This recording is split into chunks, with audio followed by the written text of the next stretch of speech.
So they worked with the California Research Bureau and Calvet to design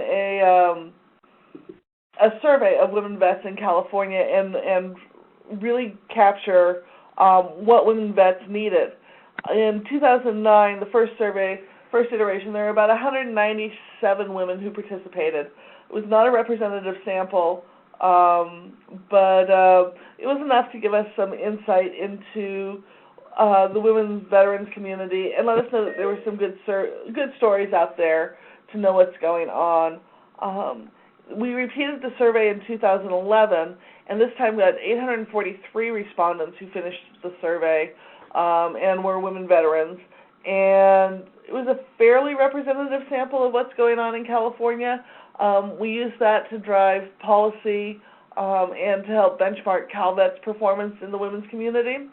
And out of that survey came a couple of pieces of legislation, one which passed last year, AB 186, which is the Chavez bill, which changes on all state forms. This year, when state forms are printed, they can't ask, are you a veteran? They have to read, did you serve in the military? And that came out of the findings that women vets really don't identify with the term veteran all the time, and so they're missing the connection with their veteran benefits. So that came out of it. And there was a 2-year bill. My machine out of San Diego is AB 258, and that bill deals with spousal licensing. And we found that, about 4,500 military spouses move into California each year that need a state license to practice their profession, be it child care, health care, something along those lines. And by exempting them from the licensing process for a year, and allowing them to practice while they get their California license, it allows the spouse to continue their profession from day one when they enter the state and continue to support that family and helps with military readiness amongst a number of other things. So that came out of the 2011 bill. We were also picked up by the Department of Labor at the U.S. level, and DOL has asked us to become a model for how the rest of the nation gathers information about women veterans. I've been out, I've worked with Texas, Georgia, Arizona, talking about how they would implement a similar survey, and we were talking with DOL about doing a nationwide rollout in early spring of this as a model. And then we got a note from the White House that the First Lady had picked up some of the information from this survey, and they're looking at changing some stuff on federal levels based on what California is doing. So that was all very encouraging. And then we decided to do it again in 2013 to benchmark Calvet again and to see if needs had changed and to continue to drive policy. And that's where I'm going to turn it over to Matt to speak about it a little further. Excellent, thank you. Lindsay, can you jump up to slide 10?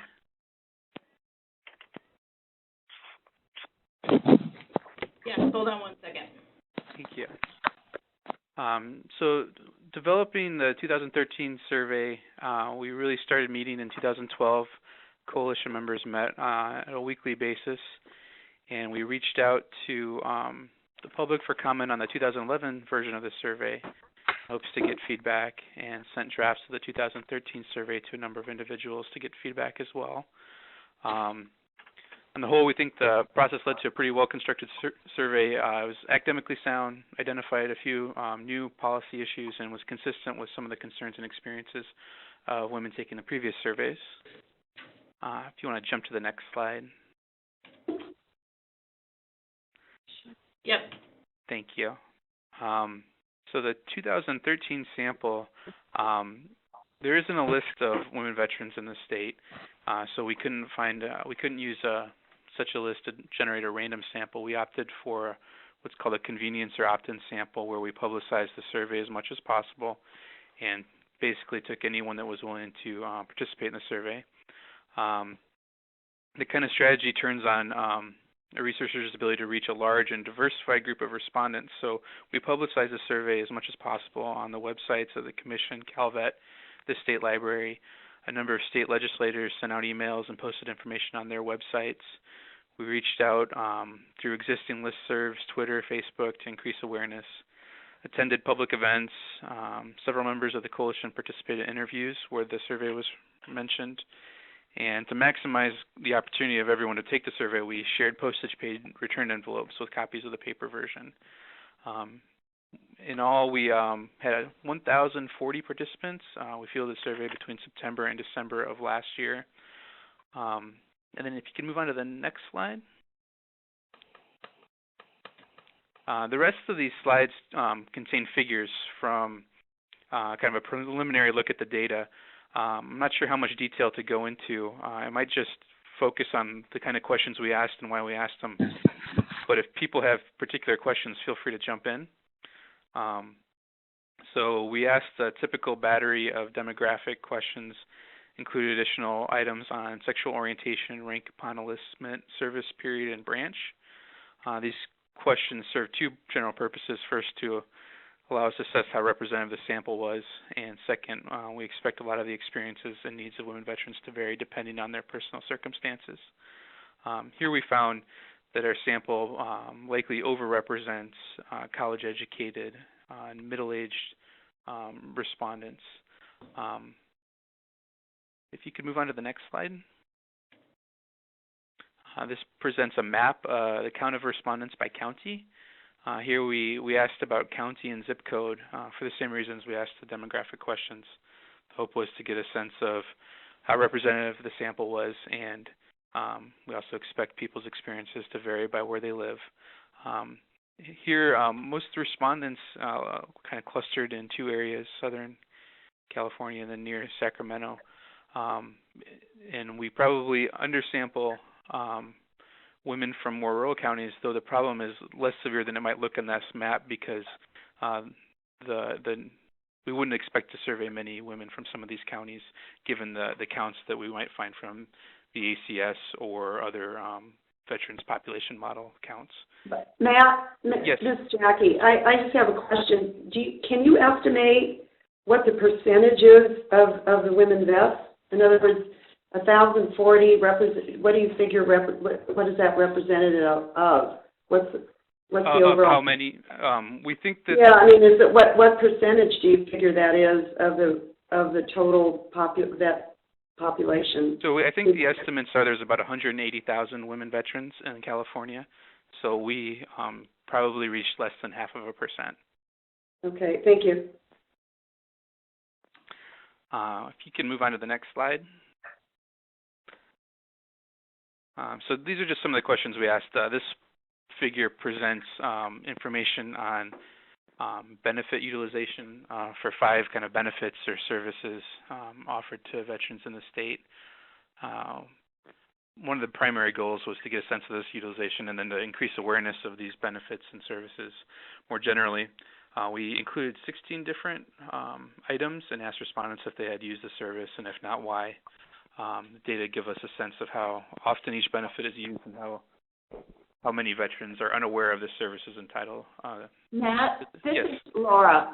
We're on a phone connection, so we don't see the slides. Okay. But one of the questions we have is discharge status. Was that in one of your slides?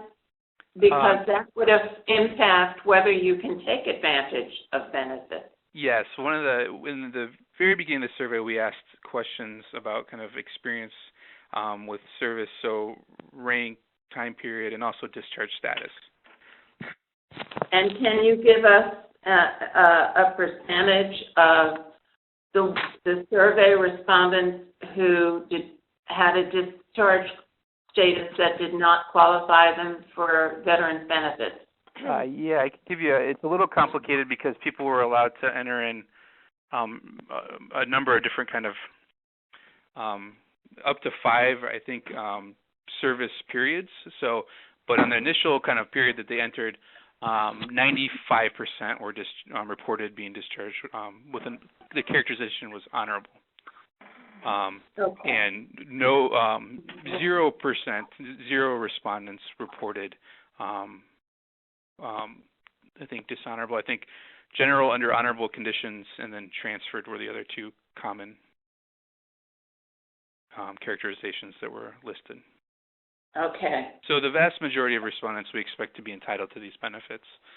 But we did ask if they thought they were entitled, and that was one of the primary reasons individuals listed for not using a given service was they didn't feel they were eligible. But we don't have on any one item the ability to determine if they were specifically eligible if there are more conditions beyond the characterization of discharge. Okay, thank you. No problem. So here on this slide, these state benefits. Next slide. We also asked a battery of questions related to service-connected disability claims.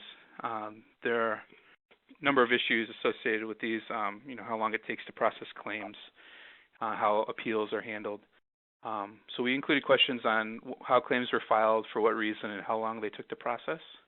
The figure here presents the percentage of claims that were awarded by different demographic and kind of service-related characteristics.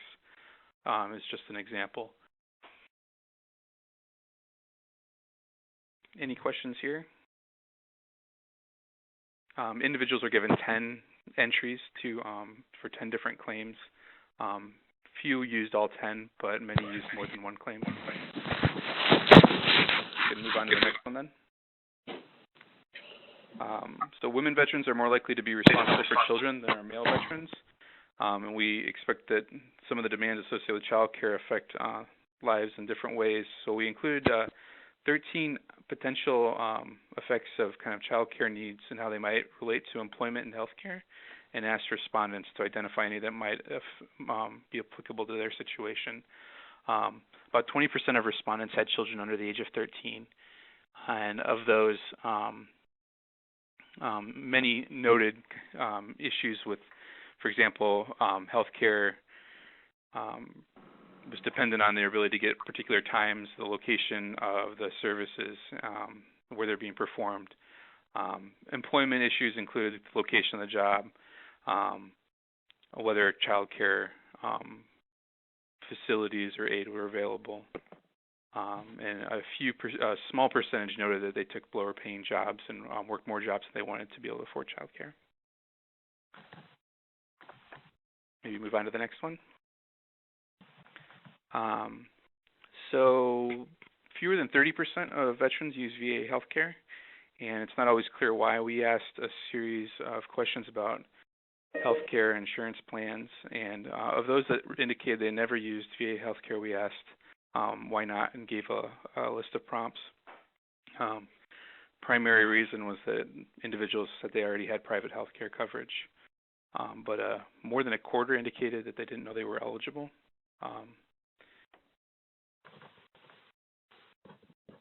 I think that's all I have to say about this slide, but if there are any questions, otherwise move on to the next one. So homelessness and housing instability.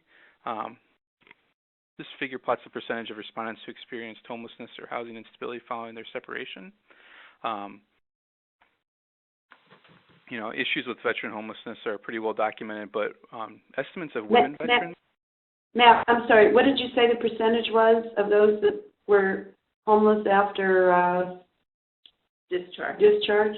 About 20% experienced homelessness at some point after discharge of our respondents, and more than 50% experienced some form of housing instability. How did you define housing disability? We came up with our own list after consulting with some people.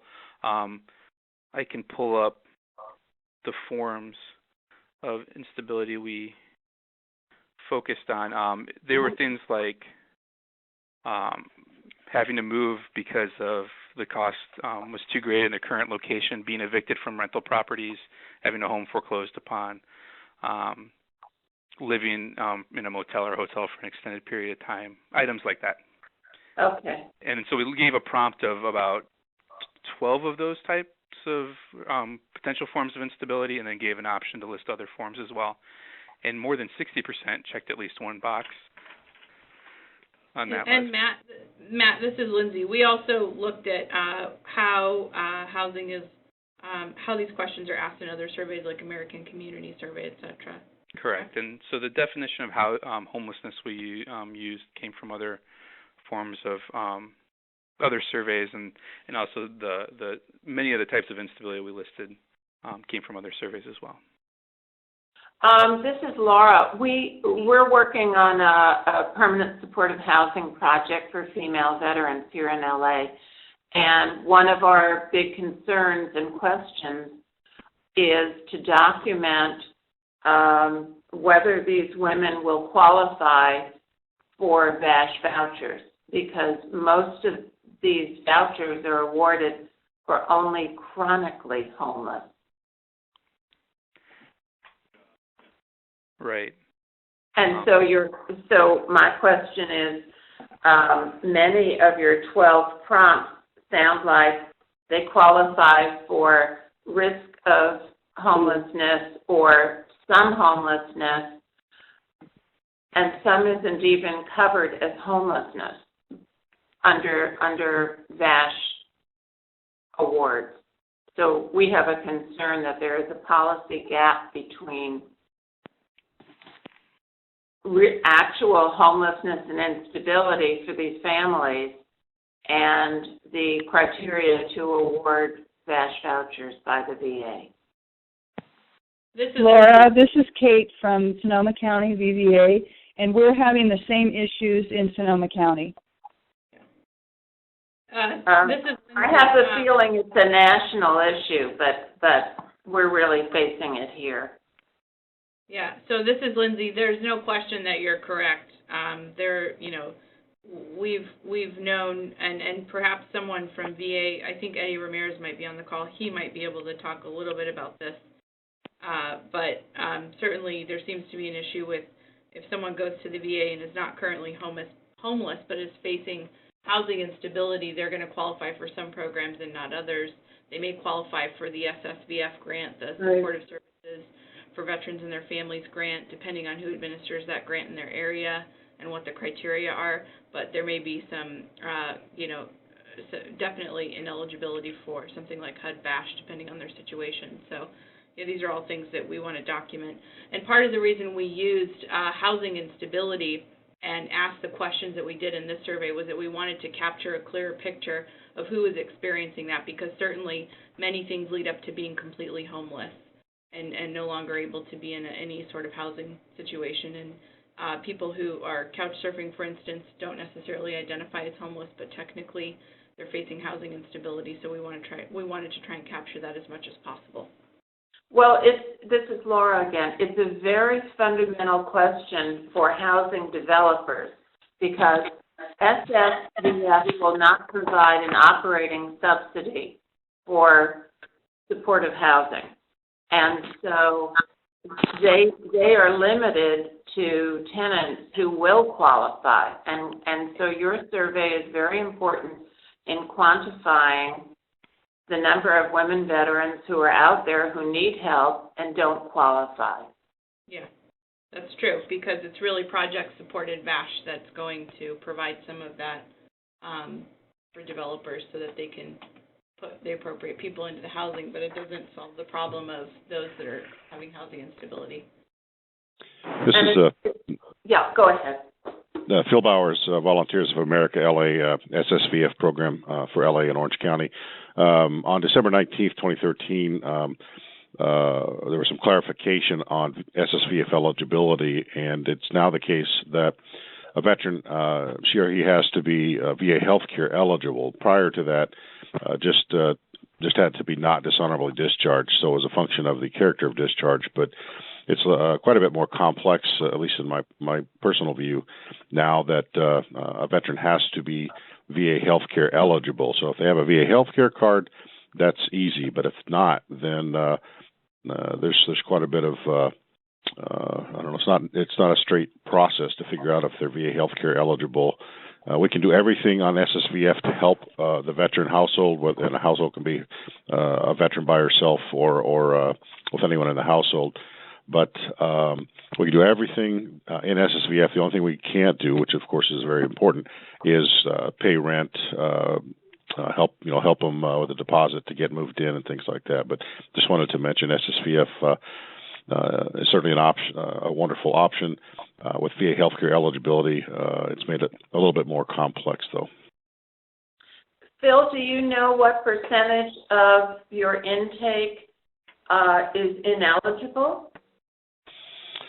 Well, the answer is not. I don't know the numbers. We just started this a few weeks ago. Basically, it was supposed to be that way, and VA Council told SSVF that hey, you guys should be doing this all along. So we're adjusting, but a very, I would say a relatively. I don't know the numbers. A relatively low percentage of people have a VA healthcare card with them.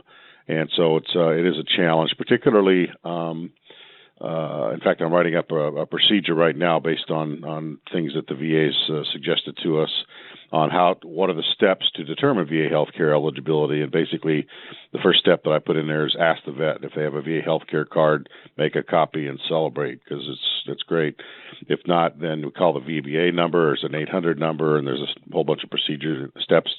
The third is if VBA can't determine that, then we're setting up local VA VA hospital representatives at Long Beach and West LA, so that a couple people from each SSVF grantee can call that person and say, hey, do you have this person registered? And if they've never applied for VA healthcare, then they're not in the system. And so then the fourth is to send the vet, and we're still writing the procedure, figuring it out, but the fourth would be sending the veteran to a VA business office. But if the vet has an other than an honorable or bad conduct discharge, which SSVF can serve, just not dishonorably discharged, then it may make more sense for us to send them to a VSO, Veteran Service Office, who can be an advocate for the veteran and see, okay, why did you get that other than honorable? Were there things around this where we can apply for an upgrade? And so, anyway, I'm sorry, I don't know the real answer, but it's just that there are a lot of vets, probably the bulk that come in, that we have to hold off paying temporary financial assistance, which is the checks for the money for helping them move or put stuff in storage or all those things. And so we're still sorting out with the VA and VSOs and things. How do we actually determine VA healthcare eligible? Because if a grantee goes and tells a vet, sorry, you're not VA healthcare eligible, then now we've got grantees telling a vet on behalf of the VA they're not eligible, and that can be a disservice to the veteran if we're wrong, and of course a liability. So anyway, sorry about that. That's good information. Thanks, Phil, for providing that, because I think it's education about these different programs and how they're being implemented on the ground that are going to kind of help us navigate how we can potentially improve them. I'd like to turn it back over to Matt, though, so he can continue his presentation. Okay. If you want to move on to the next slide, I just have a few more here. Another topic that had a whole section devoted to it was military sexual trauma. It's a particularly salient issue right now, and we included questions about the prevalence and aftermath. The figures here report the prevalence among respondents broken down by demographic and service-connected characteristics. We also asked questions on whether or not individuals sought treatment or reported incidents, and then what the potential aftermath of those reporting might have been. And then the next slide here is just a conclusion.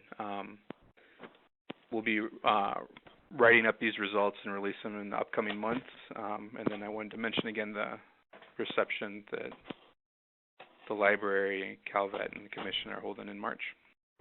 Matt, you don't have the percentage of respondents who claimed MST? We do. I'm sorry, I forget. Not everyone has the slides in front of them. We asked about harassment and assault. Overall, nearly 75% experienced harassment, and more than 30%. 75% experienced MST? No, harassment. Oh, harassment. Okay. And then closer to 35% experienced assault.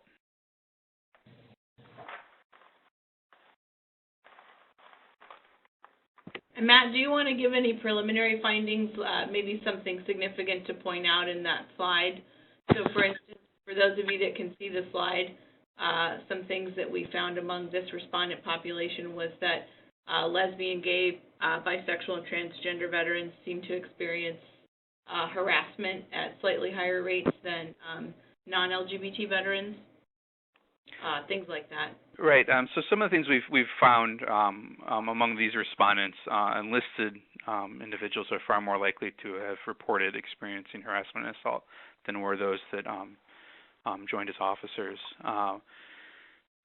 There seems to be some difference between experiences of white and non-white respondents and LGBT group. And then we also asked questions on treatment and reporting. We didn't find many differences with respect to demographic characteristics there.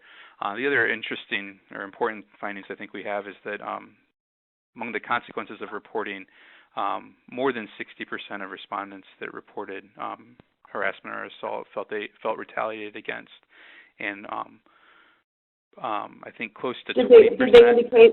Did they indicate in which ways? Yeah. So we listed about 8 different forms of potential retaliation. Threats of physical or sexual assault, promotions withheld, actual violence. So about 20% reported actual physical or sexual violence as a consequence of reporting assault.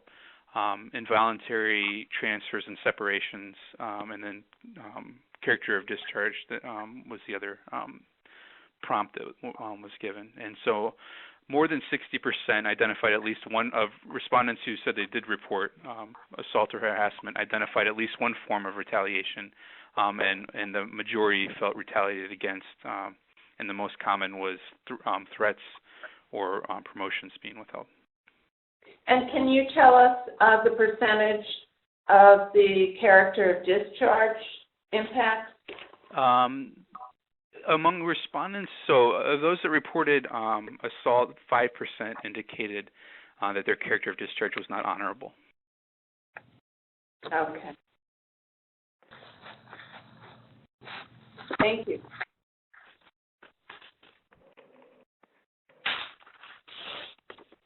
So at this point, do we want to continue with some of the other collaborative endeavors we've done with the Commission and the California Research Bureau?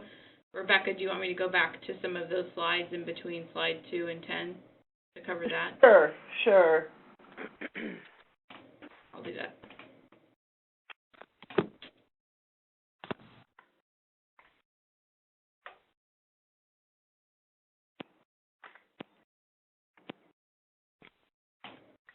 All right, so I'm going to start you on slide 3. Go ahead and advance to the next one. So the Commission and calvet and CRB officially set up a coalition in 2013 and announced it. And the goal of the coalition is to really better the lives of women veterans in California. As you can see from the slide, that the calvet provides the subject matter expertise. The Commission ensures that there's a gender lens, and we use our reach with the legislature to promote some of this work. And then the Research Bureau is the academic end of it. You want to go to the next slide?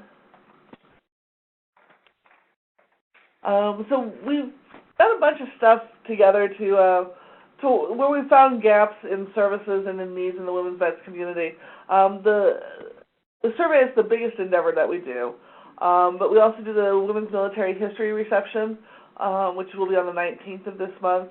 The Women Veterans Roster pamphlets we've worked with to come up with those and get those printed. And then the Commission has joined with business and professional women to do the Joining Forces Mentorship Plus, which is a nationally recognized mentorship program for women veterans, and the Commission holds the portal for the state of California. This program, women vets their caregivers and wounded warriors can be paired with a mentor in the private sector who can do everything from helping with resume writing to preparing for an interview to getting them the right connections in the right fields. And, so this has been a fairly productive collaboration. We produced short subjects, a couple of reports, legislation, raised awareness. So we managed to do quite a bit of work together as a coalition. Next slide.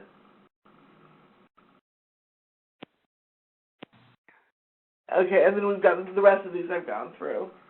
So we're continuing to work with Calvet and the CRB on a weekly basis to ensure that women vets stay in the forefront of both the Commission's policy agenda and then with the work that we do with the legislature to really ensure that good policy is made to better the lives of women vets and their families.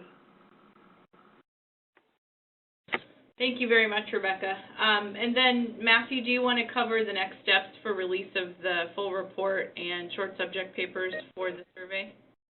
Sure. I anticipate the short subjects 2-page kind of briefs on given sections of the survey will be released in the upcoming month or two, and then there'll be a fuller report that details all the information that will be in these short subjects plus additional data on the representatives of the sample, our approach to creating this survey, and more detail.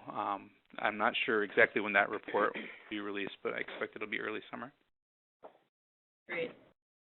And then the last slide we have is our contact information for myself, for Rebecca at the Commission, and for the Acting Director of the California Research Bureau, Brian Sala.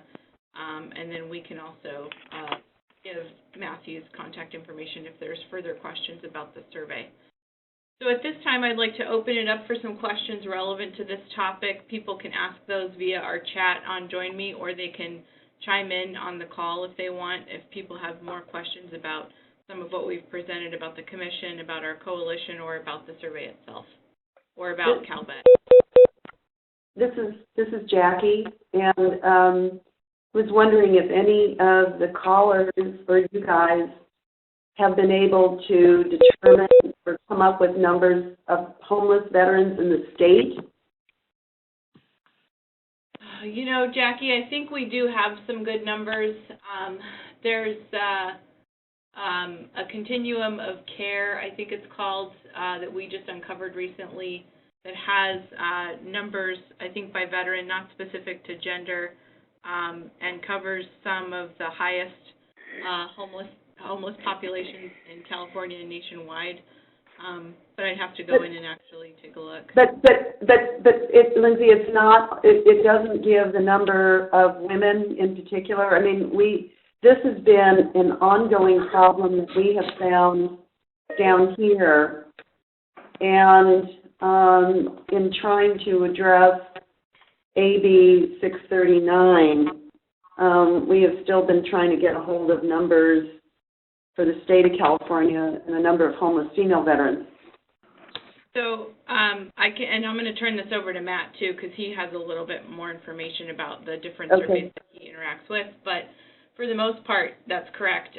Point-in-time counts are difficult to get people to actually differentiate veteran status by gender. Likewise, the VA does give kind of like, I think, broad percentages nationwide. And then we do have some numbers by county, for instance. Like LA County obviously has the highest number of homeless veterans in the nation, pretty much.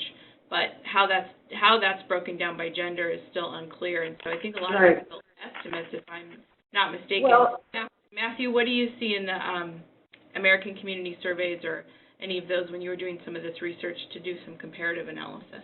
Right. So I'm almost certain that the data exists. They just haven't been released. In those point-in-time counts, there's a veteran question and there's questions about gender. I've never seen them reported together. But there are some sources that report. There was a Congressional Research Services report last year, and they aggregated some information. And so there's VA data that shows that the population of women veterans has doubled based on those that they were able to identify as homeless, but those are only women that they interact with. So that's going to undercount significantly. And then HUD has the Homeless Management Information System, And so they collect some information and try to look at demographic data. And there it's obvious that women veterans have, they experience homelessness more often than male veterans and more often than women non-veterans, but they're not able to provide a generalizable kind of estimate of the population. So I think the data are there in pieces, but I have never found an actual count or an estimate for California. Matthew, this is Laura again. In that context of the point in time and HUD and CRS, what about the percentage with children? You know, I don't know off the top of my head. I think the expectation there is that there's a sizable number with children. I don't know if women with children are more likely to be homeless than women without children, but that's a topic they definitely address. I don't know off the top of my head. For us, it's a very key data question, particularly because our hunch is women with children are more of the invisible homeless. Yeah. I know in the data from our survey, I'm sorry to interrupt. In our survey, women with children were more likely to report housing instability, but not more likely to report homelessness. And I don't know if that's just unique to our sample, but it definitely popped out to me. Okay, Matt, what percentage of your survey was the number or the percentage with women with children, let's say under 17 or they're probably even younger, but did that come out in your survey? Yeah. So we asked if the respondent had a child under 13. Right. Okay. And about 20% of respondents did have a child under 13. Okay. And of those, let me pull up here.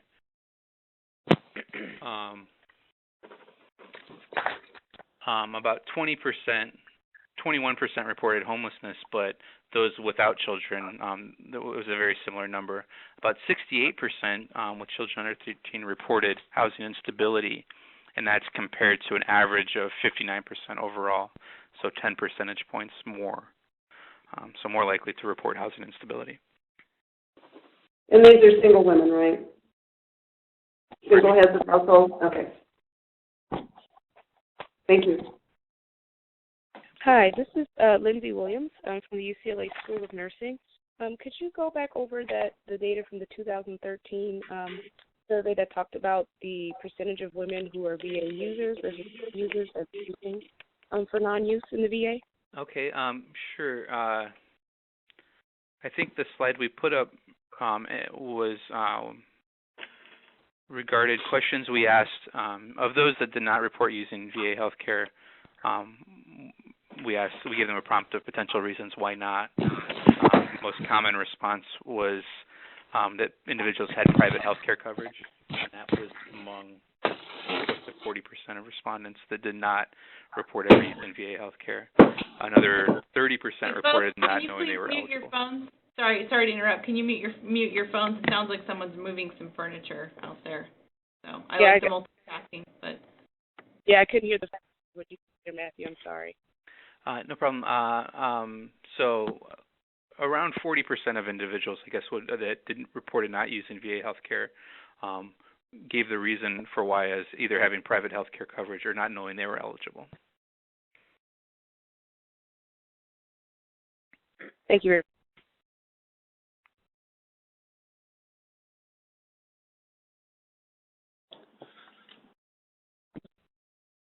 So does anybody else have more questions for Matt or for Rebecca or for me or anything like that regarding? Just out of curiosity, that 40%, do we have a breakdown on which of the two it was? Like how many had private health care and how many did not know they were eligible? Yeah, so 39% said they had private health care coverage, and then 36% said they didn't know they were eligible. There might be some overlap there. Some people might have reported both reasons, and I don't have that off the top of my head. Great, thank you. No problem. And again, we'll be releasing documents that summarize these data in much more detail in the coming months. Okay.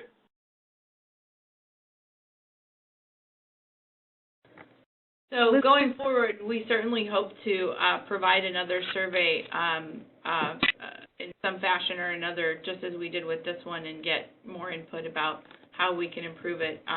We spent about 7 months developing this survey and did get a lot of input from folks, but each time we want to make this as effective as possible. The biggest issue we have, though, as you can see, the numbers between the 2011 and 2013 population of who actually took the survey did not increase that much. We really need better outreach and ways to get this out to the community in a more effective manner so that we can get more women taking this survey. One question that was asked was what percentage of the population of women veterans in California took the survey. Yeah, less than 0.5%. We have a lot of work to do. So that's where we really need to rely on our community partners so that we get not only a larger respondent size, but also a more representative sample so that we can really start digging down into the issues of women veterans in California. I think this provides a great foundation, and this was definitely by far our best survey so far. And really, as Rebecca mentioned, we're the only ones in the country that seem to be doing it in terms of providing something at the state level to a population outside of the way that the VA or a larger community survey is conducted. And we hope that Department of Labor does take this model to other states because it's obviously well needed nationwide. But going forward, we're going to be particularly concerned about how we conduct the outreach to make sure that more people take this survey. Lindsay, what was the outreach at this point where you had results, fairly good results? How did you deliver the survey? Well, let's see. Matt has a couple different points that he can give to that because he covered that in one of our slides, and I don't remember. So, Matt, do you want to answer that really quick? Sure. So what we did, initially was to post the existence of the survey on the Commission, Calvet, and CSL websites. We reached out to state legislators and asked them to email their listservs and to post on their website, and we had some success there. We used the Calvet roster, women's roster, in that email list and other email lists. We attended some public events that were either focused on women or veterans. There were some interviews that coalition members participated in that mentioned the survey, and that was basically the extent of it. Yeah. I also wrote an op-ed that was published in the Union Tribune in San Diego about the survey, and we actually went through a lot of representatives' offices. So some of the biggest respondents that we were able to get, some of the biggest numbers were from assembly members and senators actually providing email blasts to their constituents to take the survey. Did anybody go to hospitals? You know, hospitals see a lot of the homeless women, but it's my understanding that the hospitals do not ask on their patient intake. They don't ask if they're vets, and it's quite possible that you might be able to contact hospitals and ask them to begin to ask the question as to whether these women are veterans, and if so, you could have your surveys available at that point. But we did reach out to Kaiser. Lindsay? Kaiser yes, does identify. This is Mary Wood. I'm from Kaiser. Is that Rebecca? Yeah. Hi, Mary. Yeah. Rebecca provided Kaiser last year with the surveys, and every Veterans Day we have what we call a Veterans Day table.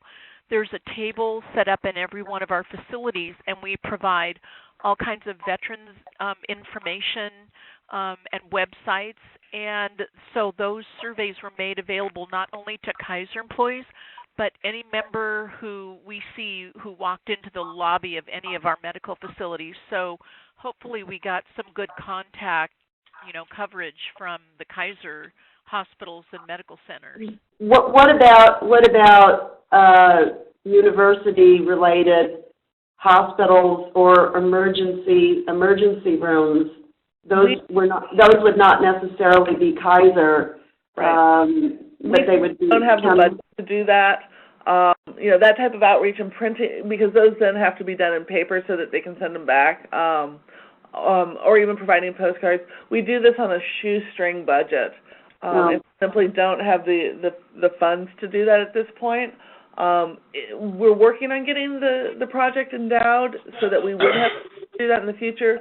But this go around, I think, including staff time, we've spent less than $200,000 on the entire thing.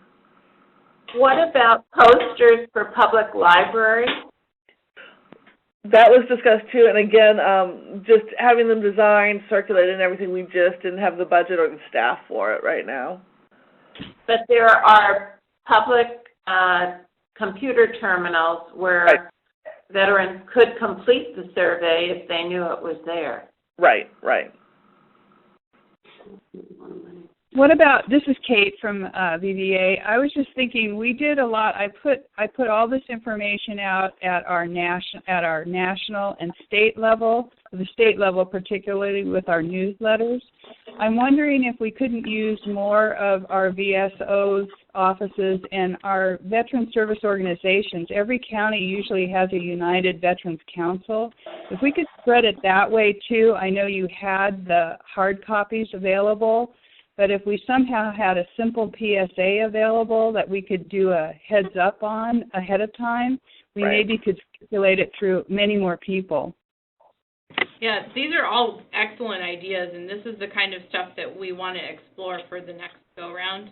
And certainly it helps getting input from all of you, because hospitals and clinics and particularly veteran service organizations are going to be key in getting this information out. So part of what we need to do is just grow our contact list for women veterans overall. So the email that you all received to take this phone call, we have a contact list of about 20, I would say 26 to 2,800 people on the list overall. And then we also have our veterans contact list through our vet services division that's much larger, possibly in the 10,000 range or more. But we do need to grow those lists as well in interim in order to make this a larger and widespread survey so that people know to share it. So we have about 4 minutes left before the call will end. So is there anything else anyone would like to bring up? Can I plug my new YouTube channel? It's Rebecca. Sure. So the Commission on the Status of Women and Girls has, as of this morning, launched a new YouTube channel to talk about women and careers. I'm putting the link to Zoe Dunning's video in the chat box. She's our veteran representative for this first go-around of surveys. I'd encourage you all to go and check them out. And this week up on the Commission's website, which is women.ca.gov, we will have nomination forms. So if you want to nominate an outstanding woman in your community for our next go-around with videos, that would be great. This is Phil from Volunteers of America, LA. VOA LA, we have this veteran and homelessness resource spreadsheet and newsletter that we send out. We offer to everybody, so it's got a fair amount of information on women veterans as well. If anybody ever wants it, just email me, and I'll be happy to send you each version. Thank you, Phil. So for the purposes of making sure everyone stays connected, if anyone would like to provide information about what it is that their organization does that may not be familiar to others, you can email our women veterans email contact so that we can get that information out to folks. Also, if you, we hope you plan to join us next month for our call. We do these the first Monday of every month, so we'll be getting together again Monday at 10 a.m. on April 6th. And again, we'll be opening up the Join Me interface at 9:30, a half hour earlier than the call, so that people can get onto the call or get onto the chat window and talk to one another if they'd like to do that. And so April 6th, 10 a.m., we'll be sending out information as a reminder about at least a few days before, if not earlier, to let everybody know about the call at that time. Christine, do you have anything to add at this time? One thing, it's actually the 7th, April 7th. Right. Okay. And I also just real quick wanted to say, if you don't already know, LA County School District has changed their enrollment forms to add if the child is connected to a military family. So LA County is going to have this huge database of like people to actually connect with for the survey by the time it comes out again next year. So that should. Christine, will you say that again? You're saying LAUSD has in forms on intake has a question as to whether they're from a the LA County family. Yes. Yeah, their enrollment form starting in the school year 2014. There's a block on there that says, are you a veteran or have you served? Are you currently serving? And a couple of things. So it directly, for the first time ever, we'll be able to see whose families are military connected in LA County. That's excellent. Yeah, and this has been the work of Debbie Nichols and her collaborative, which I think is, I think it's the Deployed Children or Military Children collaborative, and some folks that have been working with her, and Mayor Garcetti, and obviously LA Unified. So very exciting. That's great. Can I ask how that information will be disseminated and available to everyone? That's a good question. When I have that answer, I will let you know. Okay, thank you. Yeah, that could be private. Okay, folks, so we're going to go ahead and wrap up the call because it's 11 o'clock. So thank you all very much for joining us. We appreciate your time. Thank you. Your advocacy for women vets. Thank you. Thanks, Lindsay. Thank you. Thank you. Thank you. Bye. Bye. Bye. I'm Zoe Dunn, retired Navy commander.